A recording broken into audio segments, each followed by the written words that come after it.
जय हिंद दोस्तों। आज की इस वीडियो में हम स्टडी करने वाले हैं ग्रेविटेशनल एक्सीलरेशन के बारे में। सबसे पहले हम देखेंगे हमारा जो ग्रेविटेशनल एक्सीलरेशन है वो होता क्या है।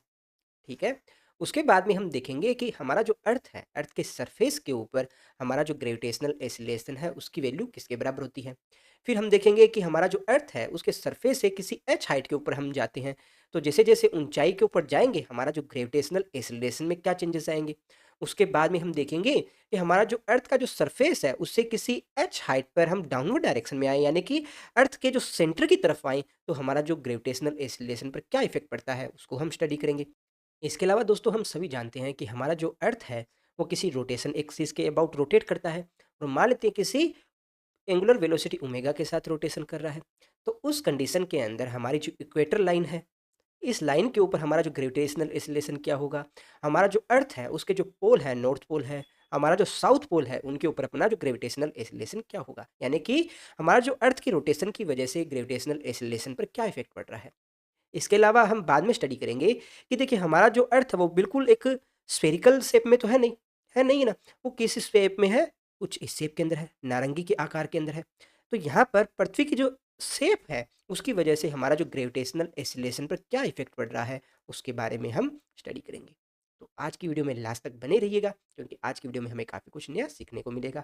तो चलिए शुरू करते हैं। तो दोस्तों सबसे पहले देखते हैं हमारा जो ग्रेविटेशनल एक्सीलरेशन होता क्या है। तो मान लेते हैं हमारे पास में कोई एक ऑब्जेक्ट है जिसका मास है स्मॉल एम। इस स्मॉल एम मास को पृथ्वी से किसी एच ऊंचाई से हम छोड़ते हैं फ्री। ठीक है। फ्री छोड़ते हैं तो क्या होगा, इस एम मास के ऊपर हमारा जो अर्थ है उसकी वजह से एक फोर्स लगेगा। उस फोर्स को हम क्या बोलते हैं, ग्रेविटेशनल फोर्स बोलते हैं। और उस ग्रेविटेशनल फोर्स की वैल्यू किसके बराबर होगी, F equals to G M E, यानी कि अर्थ का मास, और एम यानी कि इस ऑब्जेक्ट का मास, अपॉन इन दोनों के मध्य की दूरी, यानी कि अर्थ के सेंटर से इस स्मॉल एम मास के मध्य की दूरी, जिसको मैं आर से रिप्रेजेंट करता हूँ, उसके स्क्वायर के बराबर। तो इतना फोर्स है वो इस स्मॉल एम मास के ऊपर लगेगा। और इस एफ फोर्स की वजह से क्या होगा, हमारा जो ऑब्जेक्ट है उसकी वेलोसिटी में चेंजेस आएंगे। चेंजेस कैसे आएंगे, देखो स्टार्टिंग में इसकी वेलोसिटी कितनी है, आप कहोगे जीरो है। अब किसी समय जब हमारा ऑब्जेक्ट है वो यहाँ पर पहुंच जाएगा, तब इसकी वेलोसिटी क्या जीरो रहेगी, आप कहोगे नहीं रहेगी। तो दोस्तों यहाँ पर समय के साथ इस स्मॉल एम मास के वेलोसिटी में जो चेंजेस आ रहे हैं, यानी कि D V by D T है, वो किसके बराबर होगा, हमारा जो ग्रेविटेशनल एक्सीलरेशन के बराबर होगा। और इस ग्रेविटेशनल एक्सीलरेशन को हम जी से दिखाते हैं। ठीक है। तो ये चीज़ तो आपको समझ में आ गई होगी कि हमारा जो ग्रेविटेशनल एक्सीलरेशन होता है तो वो किसके बराबर होता है, हमारे उस ऑब्जेक्ट के ऊपर ग्रेविटेशनल फोर्स लगने की वजह से जो वेलोसिटी में चेंजेस आ रहा है उसके बराबर। ठीक है। अब कुछ इंपॉर्टेंट चीज़ें और देखिए, हमारा जो ग्रेविटेशनल एक्सीलरेशन है वो उस ऑब्जेक्ट के साइज पर, उसके मास पर, और उसके शेप पर, तीनों पे ही डिपेंड नहीं करता। यानी कि उसकी आकृति क्या है, उसका द्रव्यमान कितना है, उसका साइज कैसा है, उस पर डिपेंड बिल्कुल नहीं करेगा। ये किस पे डिपेंड करेगा, सिर्फ अर्थ के मास पे डिपेंड करेगा। अभी थोड़ी देर बाद में जब हम ग्रेविटेशनल एक्सीलरेशन की वैल्यू फाइंड करेंगे तब इसको हम प्रूफ भी करेंगे। ठीक है। अभी आप अपनी बुक में नोट कर लीजिएगा कि हमारा जो ग्रेविटेशनल एक्सीलरेशन है वो उस वस्तु के मास पर डिपेंड नहीं करता, उसके साइज पे डिपेंड नहीं करता, और उसके शेप पे डिपेंड नहीं करता। तो दोस्तों सबसे पहले देखते हैं हमारे जो अर्थ के सरफेस के ऊपर ग्रेविटेशनल एक्सीलरेशन क्या होता है। तो मान लेते हैं हमारे पास में कोई एक ऑब्जेक्ट है जिसका मास कितना है, स्मॉल एम है, जो कि अर्थ के सरफेस पे रखा गया है। मान लेते हैं अर्थ का मास है वो एम ई है, और अर्थ की जो रेडियस है वो है अपनी कैपिटल आर। ठीक है।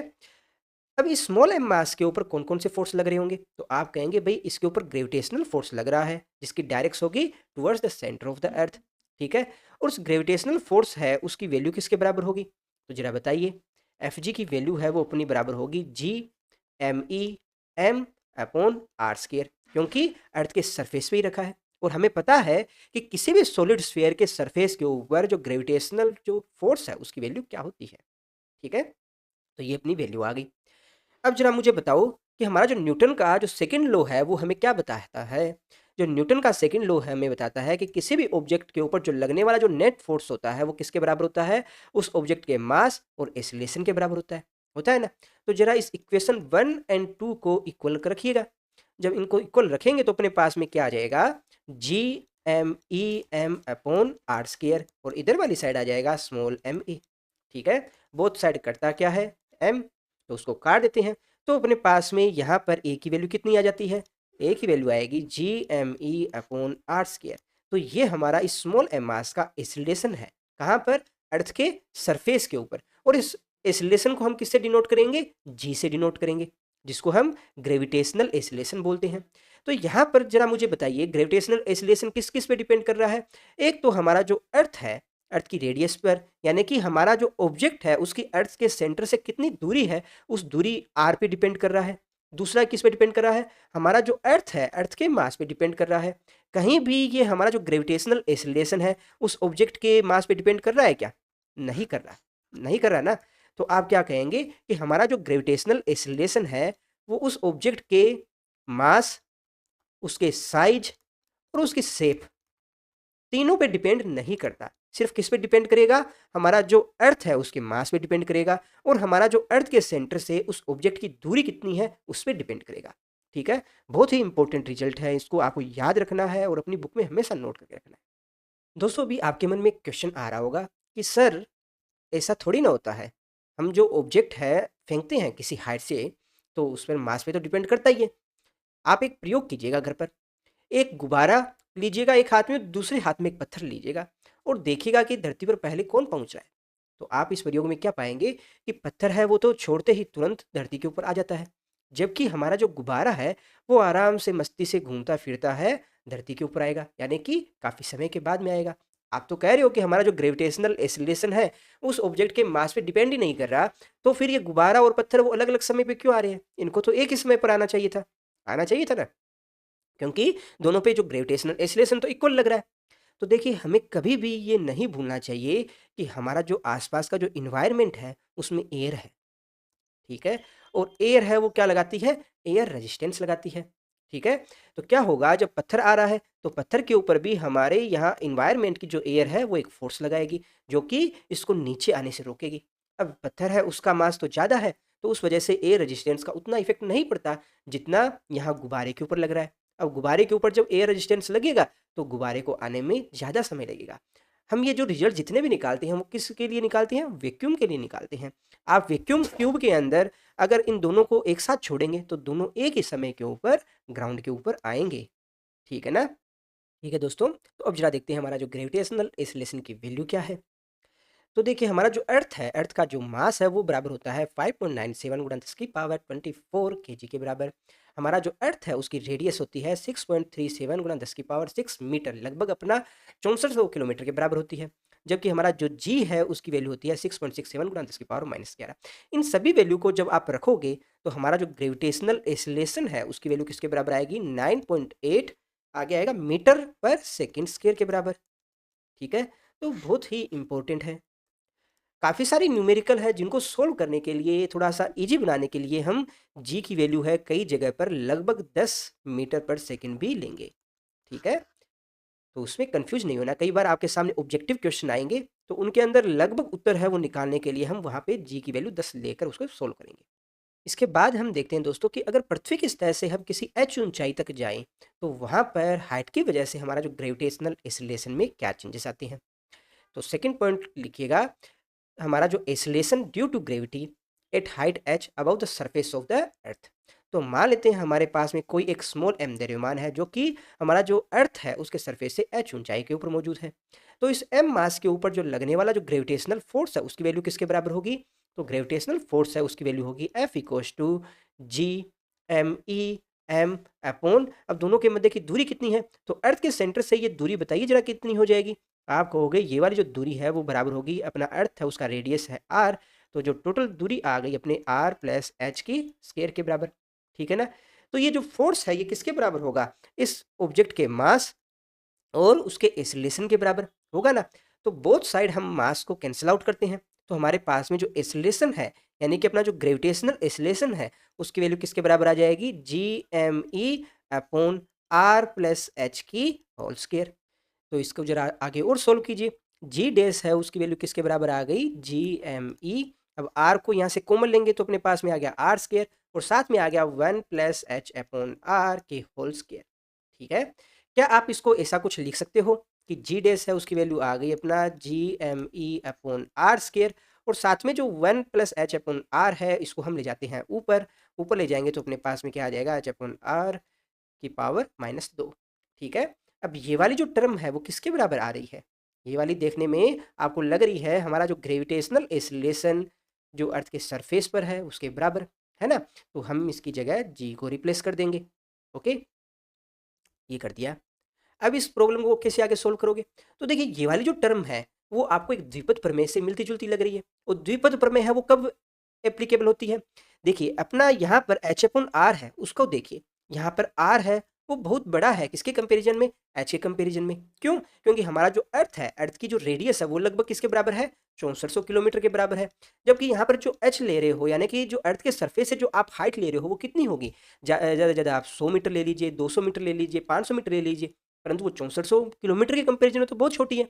तो उस कंडीशन में हम जो आर है उसको एच के कंपैरिजन में बहुत बड़ा मान सकते हैं। तो उस कंडीशन में हम यहाँ पर हमारे जो द्विपद प्रमेय है उसको यूज कर सकते हैं। वो द्विपद प्रमेय है ये, ठीक है? तो इसकी हेल्प से हम जब यहाँ पर इसको एक्सपेंड करेंगे आगे, प्रसारित करेंगे आगे, तो अपने पास में जी डैश की वैल्यू किसके बराबर आ जाएगी? जी, और साथ में क्या आ जाएगा?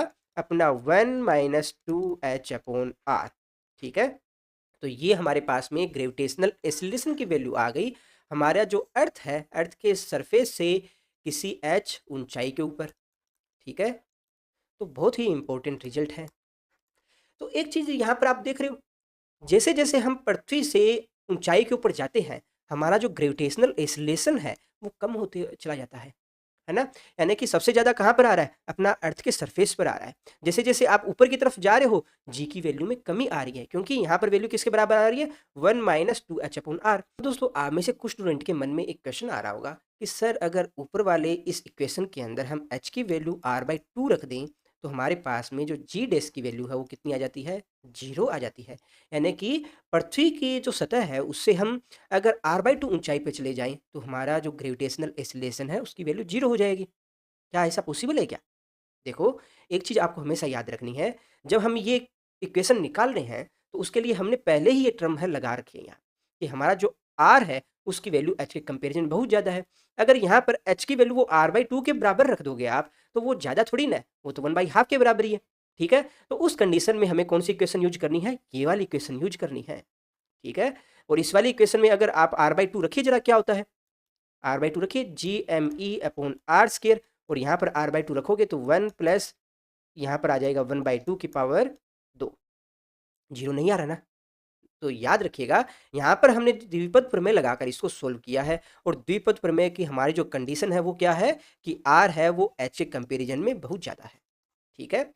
और एक चीज़ और याद रखिएगा, जैसे-जैसे हम अर्थ के सरफेस से ऊपर की तरफ जाएँगे, हमारा जो ग्रेविटेशनल एक्सीलरेशन है उसकी वैल्यू कम होती चली जाएगी। ठीक है? तो ये फ़ॉर्मूला जब भी हम लगाएँगे, ये कंडीशन है वो साथ में अप्लाई होगी। ठीक है? दोस्तों इसके बाद हम अपनी नेक्स्ट कंडीशन स्टडी करते हैं, जिसमें हमारा जो ऑब्जेक्ट M है, वो पृथ्वी की सतह से किसी h ऊँचाई नीचे हो, यानी कि h गहराई पर हो। ठीक है? तो उस कंडीशन में हमारा जो ग्रेविटेशनल एक्सीलरेशन है वो क्या होगा? ज़रा बताइए। तो यहाँ पर आप ज़रा देखकर बताइए ना कि यहाँ पर अर्थ के सेंटर से इसकी दूरी कितनी होगी? तो हम जानते हैं जो अर्थ की रेडियस है वो किसके बराबर है? r के बराबर है। टोटल रेडियस r के बराबर है ना? तो ये वाली जो लेंथ है यानी स्मॉल m मास है उसकी अर्थ के सेंटर से कितनी दूरी होगी? तो आप कहेंगे r माइनस h के बराबर होगी। होगी ना? तो अब ज़रा मुझे बताइए यहाँ पर इस स्मॉल एम मास पर जो लगने वाला जो फ़ोर्स है वो किसके बराबर होगा? तो यहाँ पर ग्रेविटेशनल फ़ोर्स लगेगा और वो ग्रेविटेशनल फ़ोर्स किसके बराबर होगा? हम जानते हैं फ़ोर्स और ग्रेविटेशनल फ़ील्ड इंटेंसिटी में क्या रिलेशन होता है? MEG। अब ज़रा बताइए दोस्तों हमारा जो ग्रेविटेशनल फ़ील्ड इंटेंसिटी है उसकी वैल्यू किसके बराबर होगी? तो हमने अपनी लास्ट क्लासेज के अंदर सीखा है कि कोई भी एक सॉलिड स्फीयर है, उसके इनसाइड किसी पॉइंट के ऊपर हमारा जो ग्रेविटेशनल फ़ील्ड इंटेंसिटी है वो किसके बराबर होगी? तो इसकी वैल्यू होती है Eg=GME, जहाँ पर Me क्या है? उस सॉलिड स्फीयर का मास है। साथ में आएगा x, जहाँ पर x क्या है? सॉलिड स्फीयर के सेंटर से उस m मास की दूरी अपॉन r³, जहाँ r क्या है? इस सॉलिड स्फीयर की रेडियस। ठीक है? तो यही वैल्यू हम रखते हैं यहाँ पर। तो अपने पास में क्या आ जाएगा भाई? हमारे पास आ जाएगा m। अब Eg की वैल्यू रखिएगा GME और यहाँ x की जगह क्या आएगा? r माइनस एच आएगा। क्यों? क्योंकि सेंटर से दूरी इतनी ही है। अपॉन क्या आ जाएगा अपना r³, क्योंकि यहाँ पर हमारा जो अर्थ है उसकी रेडियस है अपना r। ठीक है? यहाँ तक किसी को कोई डाउट नहीं होगा। अब जरा बताओ अपना न्यूटन का सेकंड लॉ से अपना फोर्स है वो किसके बराबर होगा? फोर्स बराबर होता है अपना मास इंटू एक्सीलरेशन के। ठीक है? तो यहाँ पर अपना आ गया mgme r-h/r³। अब बोथ साइड आप m है उसको कैंसिल आउट कर सकते हो, कर सकते हैं ना बोथ साइड, तो इस m को कैंसिल आउट कर दीजिएगा। और यहाँ पर जो एसिलेशन आ रहा है वो क्या आ रहा है, किसकी वजह से आ रहा है, ग्रेविटेशन की वजह से आ रहा है, ग्रेविटेशनल एसिलेशन है, तो इसको मैं g डैश से डिनोट कर देता हूँ। ठीक है, कोई दिक्कत नहीं है यहाँ पर। अब जरा मुझे बताइए दोस्तों, हमारा जो अर्थ है उसके सरफेस के ऊपर ग्रेविटेशनल एसिलेशन की वैल्यू किसके बराबर होती है, तो आप कहेंगे g equals to G M E upon R square के बराबर होती है ना। तो ये वैल्यू वैल्यू जब यहाँ रखेंगे तो अपनी जी डैश की वैल्यू किसके बराबर आएगी, जी डैश अपना आ जाएगा g into R minus H upon R के बराबर, क्योंकि यहाँ पर आर क्यूब है। इस आर को डिवाइड करेंगे तो अपने पास में जी डैश की वैल्यू क्या आएगी, जी डैश हमारा आ जाएगा जी और साथ में आ जाएगा 1 माइनस एच अपॉन आर। ठीक है, तो ये हमारे पास में आ गया, किसी भी पृथ्वी है, पृथ्वी की सतह से किसी एच गहराई में जाने पर हमारा जो ऑब्जेक्ट है उस पर लगने वाला ग्रेविटेशनल एक्सीलरेशन। ठीक है दोस्तों, यहाँ तक हमारे पास 3 इंपॉर्टेंट रिजल्ट आ चुके हैं कि हमारा जो अर्थ है उसके सरफेस के ऊपर हमारा जो ग्रेविटेशनल एक्सीलरेशन है उसकी वैल्यू आती है 9.8 मीटर पर सेकंड स्क्वायर। ठीक है, जब हम अर्थ के सरफेस से किसी एच ऊंचाई पर जाएंगे तो हमारा जो ग्रेविटेशनल एक्सीलरेशन है वो किसके बराबर आ जाएगा, g dash equals to g 1 minus 2h upon r. ठीक है, जब हम अर्थ के सरफेस से किसी एच गहराई में चले जाएंगे तो उस कंडीशन में हमारा जो ग्रेविटेशनल एक्सीलरेशन आ जाएगा g dash equals to g 1 minus H upon are.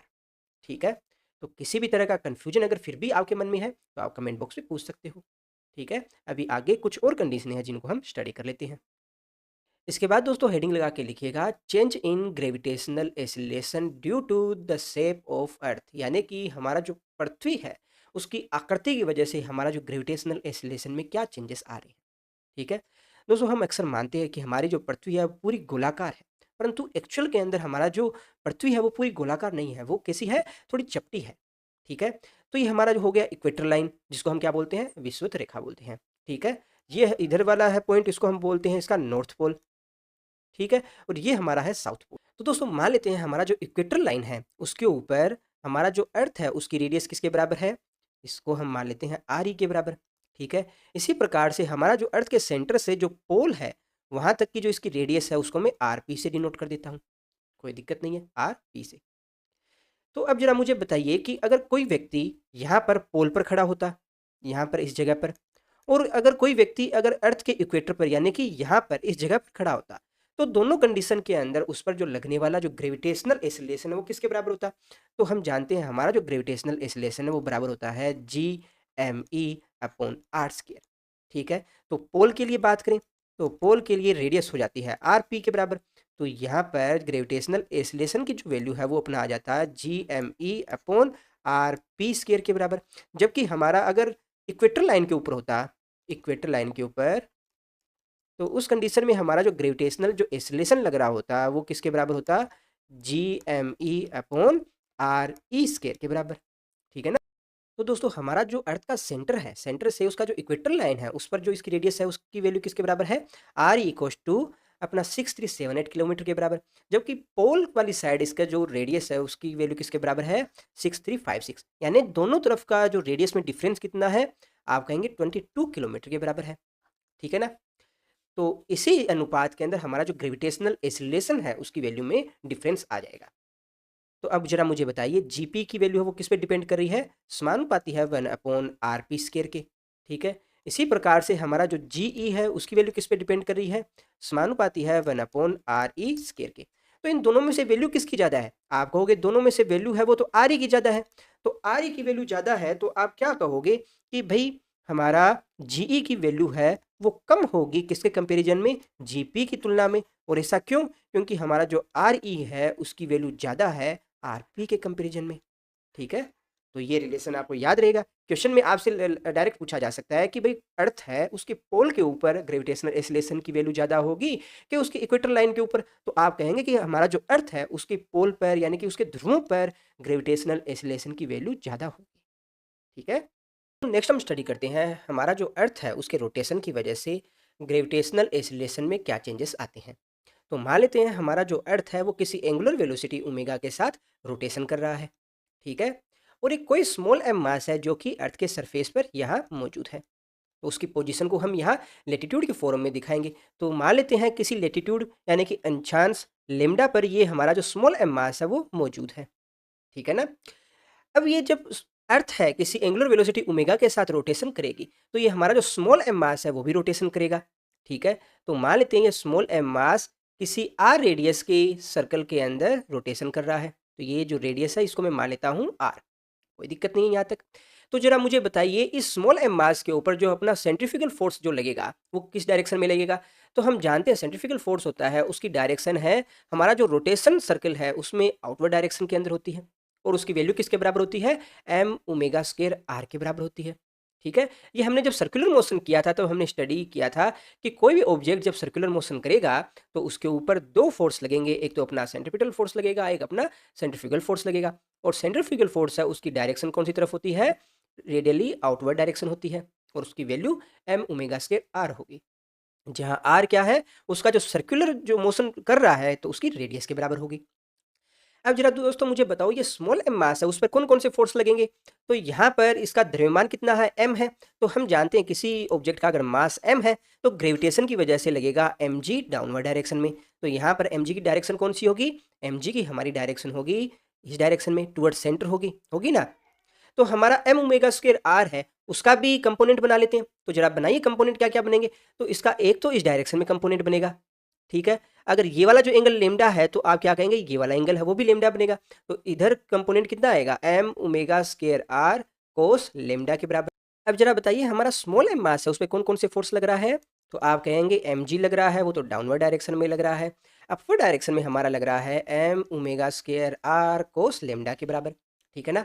यानी कि जो एफ नेट फोर्स है वो किसके बराबर है, ये लग रहा है अपना एम ए के बराबर, जिसको आप एम जी डे से भी डिनोट कर सकते हो। इसकी वैल्यू किसके बराबर होगी, हमारा M ji minus of M omega square are cos lambda के बराबर, ठीक है ना। बोथ साइड बताइए कुछ कट रहा है क्या कॉमन लेकर। तो आप कहेंगे भाई एम है उसको कॉमन लेकर काट सकते हैं, तो काटिए जरा। तो फाइनली हमारे पास में जी डेस की वैल्यू क्या आ जाएगी, g minus omega square are cos lambda के बराबर।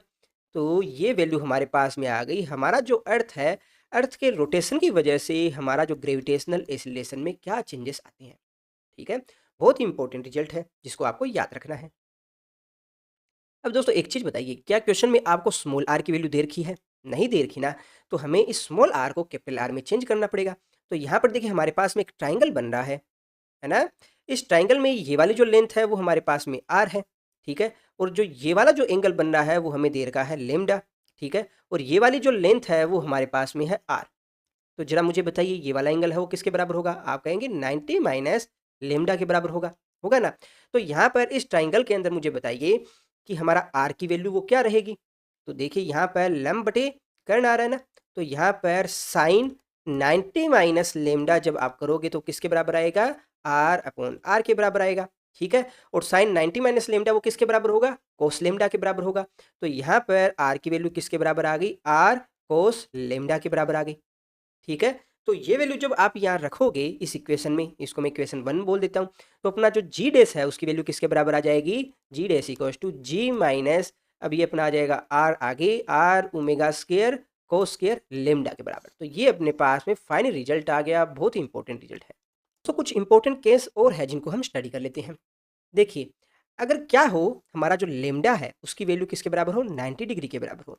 90 डिग्री के बराबर हो इसका मतलब क्या होगा, हमारा जो स्मॉल एम मास है वो कहाँ पर मौजूद है, लेमडा इक्वल्स टू 90 जरा कीजिएगा। यानी कि स्मॉल एम मास है वो अर्थ के पोल पर उपस्थित है, ध्रुव पर उपस्थित है, ठीक है। तो उस कंडीशन में रखिए जरा वैल्यू। तो यहाँ पर कोस 90 की वैल्यू किसके बराबर होगी, आप कहोगे 0 के बराबर होगी। तो यहाँ पर अपना जी डेस है वो किसके बराबर आ जाएगा, जी के बराबर आ जाएगा। यानी कि हमारा जो ग्रेविटेशनल एक्सीलरेशन पर कोई इफेक्ट नहीं पड़ रहा है।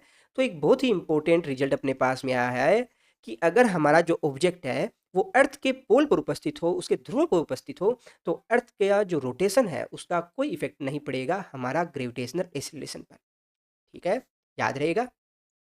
अब क्या होगा अगर हमारा जो लेमडा है उसकी वैल्यू हो जाए 0 डिग्री। और लेमडा इक्वल्स टू 0 का मतलब क्या है, हमारा जो ऑब्जेक्ट है वो कहाँ पर हो, इक्वेटर लाइन के ऊपर हो, यानी कि भूमध्य रेखा के ऊपर उपस्थित हो। तो उस कंडीशन के अंदर यहाँ पर रखिए कोस 0 की वैल्यू क्या आएगी, कोस 0 की वैल्यू होती है 1 के बराबर। यानी कि हमारा जो जी डेस है वो किसके बराबर होगा, जी माइनस आर ओमेगा स्क्वायर ठीक है? तो उस कंडीशन के अंदर हमारा जो ग्रेविटेशनल एक्सीलरेशन है उसमें मैक्सिमम चेंजेस आएँगे, ठीक है? बहुत इंपॉर्टेंट रिजल्ट है। थर्ड केस देखते हैं, पृथ्वी के रोटेशन के कारण भारहीनता की स्थिति यानी कि weightlessness due to rotation of earth, ठीक है? अब भारहीनता की स्थिति कब आती है? जब हमारा जो ग्रेविटेशनल एक्सीलरेशन है उसकी वैल्यू 0 हो जाए, यानी कि हमारा जो g dash equals to ji minus r omega square है उसकी वैल्यू 0 के बराबर हो जाए। तो यानी कि जी डैश की वैल्यू हमें 0 रखनी पड़ेगी। तो जरा रखिए, जी माइनस आर ओमेगा स्क्वायर इसकी वैल्यू किसके बराबर हो जाएगी? 0 के बराबर। यानी कि हमारा जो एंगुलर वेलोसिटी है उसकी वैल्यू किसके बराबर आएगी? जरा बताओ। इसकी वैल्यू आ जाएगी g upon r under roots of, यानी कि हमारी अर्थ है इस एंगुलर वेलोसिटी के साथ अगर रोटेशन करे तो हमारा जो इक्वेटर लाइन है उस पर उपस्थित हमारे जो कोई भी ऑब्जेक्ट है वो किस में आ जाएंगे? भारहीनता की स्थिति के अंदर आ जाएंगे। तो एग्जाम में आपसे डायरेक्ट पूछा जा सकता है कि अर्थ का रोटेशन है वो किस एंगुलर वेलोसिटी के साथ हो जिससे कि हमारा जो इक्वेटर लाइन पर उपस्थित कोई भी ऑब्जेक्ट है वो भारहीनता की स्थिति में आ जाए, ठीक है? तो उसकी वैल्यू किसके बराबर होगी? Under roots G by R के बराबर। तो बहुत इंपॉर्टेंट है, इसको याद रखना है अपने को।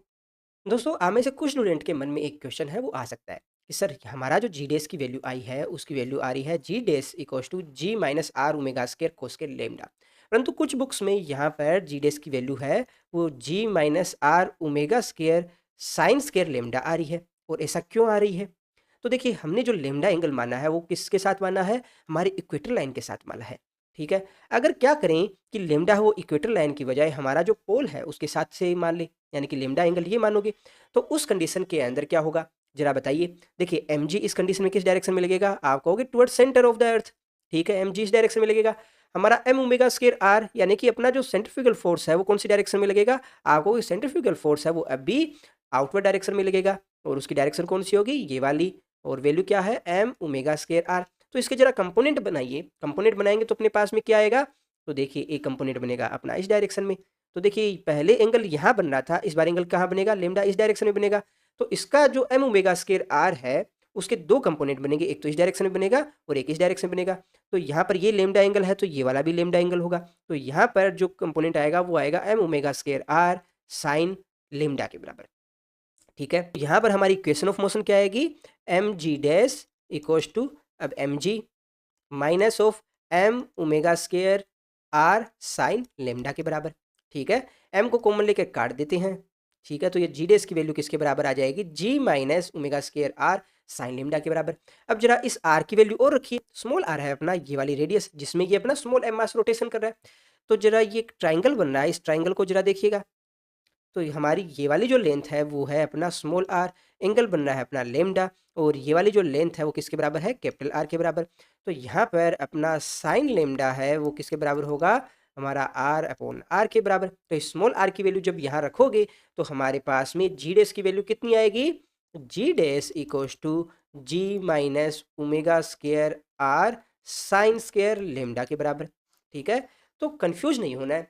जब भी आपको एग्जाम में न्यूमेरिकल प्रॉब्लम पूछी जाए कि भाई हमारा जो अक्षांश के साथ कितना कोण बन रहा है यानी लैटिट्यूड एंगल कितना है, तो उस कंडीशन में हम देखेंगे कि वो एंगल हम इक्वेटर लाइन के साथ देख रहे हैं या हमारा पोल के साथ देख रहे हैं। अगर हम पोल के साथ देख रहे हैं तो उस कंडीशन के अंदर हमें ये वाली इक्वेशन देखनी है।